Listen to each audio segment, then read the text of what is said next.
জান্নাত মায়ের পায়ের নিচে বলছেন নবী হাদিসেতে। জান্নাত মায়ের পায়ের নিচে বলছেন নবী হাদিসেতে।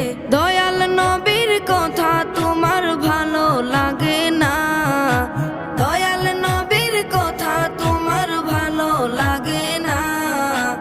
আল্লাহ নবীজির দয়া তারা পাবে না, হায়রে আল্লাহ নবীজির দয়া তারা পাবে না।